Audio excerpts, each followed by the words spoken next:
Welcome back, guys, to my first video in the playlist Master the Chess Middle Game. On hearing the word chess middle game, we often come to think of two things. One is positional play, and the other is tactical play.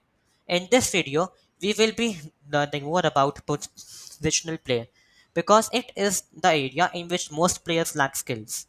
So, on hearing this term, we can see that it means improving our game while disrupting our opponent's placement of pieces and their plans. So, this video will mainly focus on exploiting your opponent's weaknesses and mostly exploiting the pawn structure weaknesses. For example, double pawns, isolated pawns, and backwards pawns. And in order to explain all of these, I will show you a game which I played online on chess.com. I think about a month or two ago. I am black and I won this game after successfully exploiting my opponent's pawn weaknesses.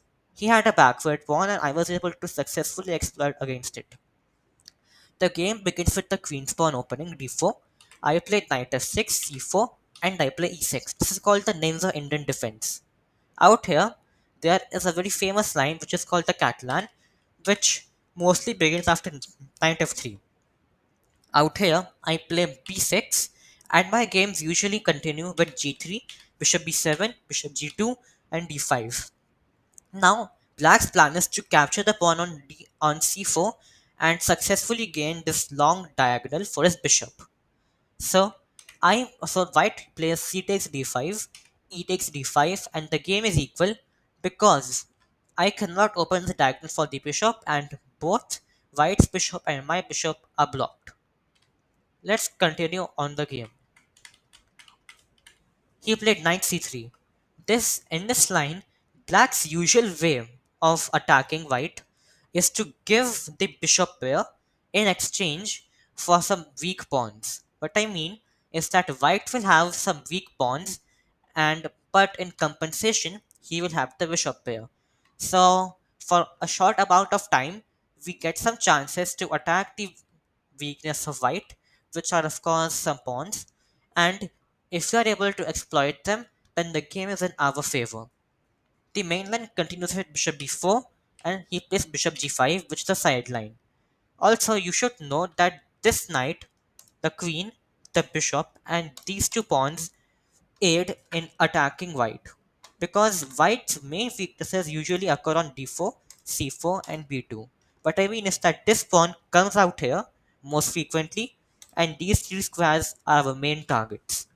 After bishop g5, he is obviously pinning this piece from going there because of the pin. And if I try to move my knight, then bishop takes d8, and my queen is just gone. After c5, I play After c5, white played a3. Also note that the idea behind c5 is to play queen f5, on which if bishop takes f6, then bishop takes c3 check, b takes c3, queen takes c3 check, queen d2, and then queen takes rook, and he loses a rook without any compensation. He played a3, attacking my bishop. Out here, bishop a5 seems like not a reasonable move because it isn't helping us in our plans and is under defensive. So I continued with bishop takes c3, b takes c3, and queen f5. Now, bishop takes f6 isn't still possible because of the fork after queen takes c3. He plays queen d3. I was expecting the move queen d2, queen c2, on which I would play knight e4 and happily enjoy my position. He played queen d3 and I played c d4, bishop takes f6, g takes f6, and queen takes d4. Note that he has a weakness, double pawns on c3 and c4, and I on f7 and f6. But he can't exploit my weaknesses because he does not have enough pieces to go and exploit them. And these weaknesses look really fresh to me. And after e5, he is forced to retreat back because if the queen moves to somewhere like d6, oops, he loses a rook. So he played queen d2 and I played d6. And this is, you can call it a sacrifice because if he again takes, then queen takes c3, and it's again karma. After e3, I played bishop e6, normal development, knight f3, and knight d7. Now see how I am placing my pieces in such a way that they will either target the c4 pawn or the c3 pawn. Also note that knight c6 can be called as an inaccuracy because it blocks the way for the rook and the knight can't join the game to attack these pawns. So that is why you should master positional play. After 97, queen b2. This move is interesting as it tries to put some pressure on the b7 pawn. And after white castles, those weaknesses can be sacrificed in exchange for development and aggression. I played knight c5, which is a normal move. The knight can easily come to e4 or a4 and help in attacking these pawns. That is why white played queen b5, clearing the queens, so that both the weakness are eliminated along with my queen. I take and he takes. But the point which he missed is that he now has a backwards pawn on c3. I immediately began exploiting that by first playing rook c8, which preps my rook for munching on this pawn, and I can also prepare to attack this semi-open c file. He plays c4, and I play knight d7 because my knight can't just attack the pawn from going to a4, then b2, then b6. The knight seems pretty much safe on d7, where it supports the pawn, and after a future e5, e4 can get to e5, which is a really nice square. He plays knight d2, trying to defend the pawn. And king e7 out here is a nice move because usually money players just castle, and that isn't nice because your king must be in the center and must be active in endgames. And right now, it seems that the king isn't getting any harm from being in the center. It is literally guarded by four pawns and two minor pieces.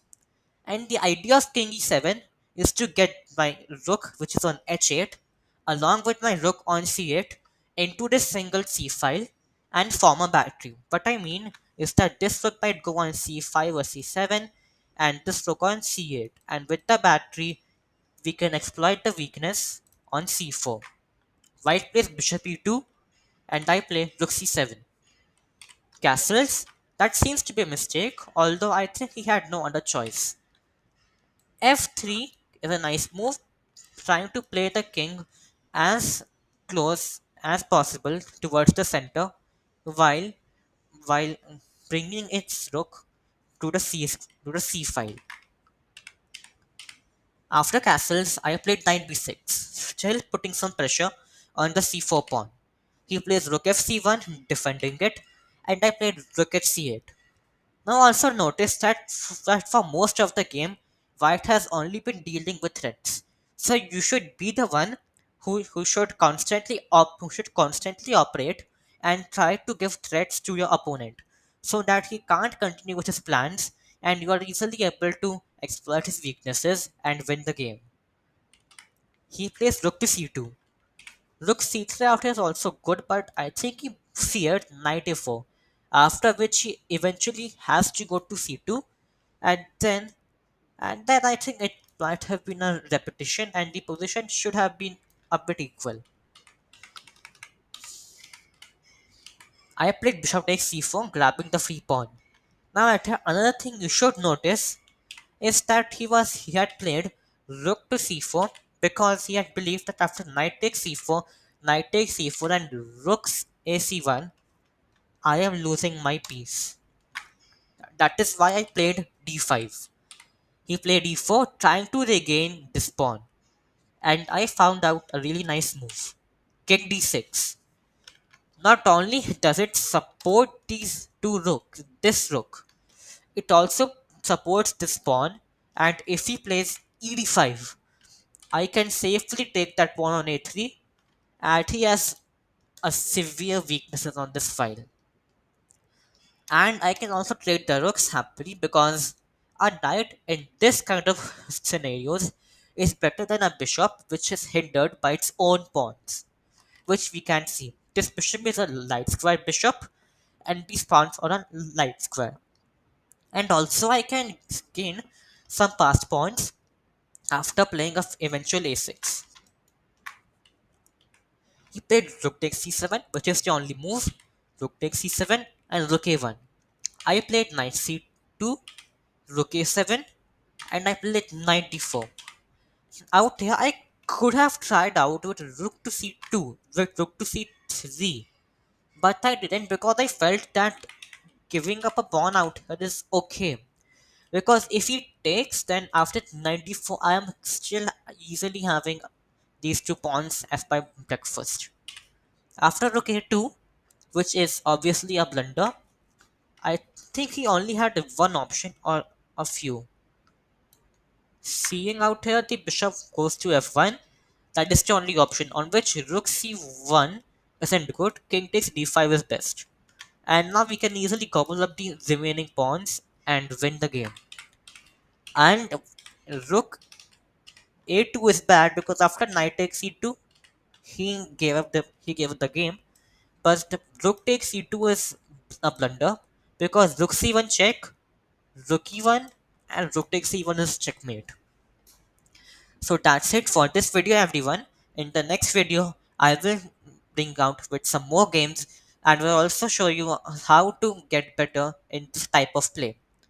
So thanks for watching. Kindly like, comment, share, and subscribe.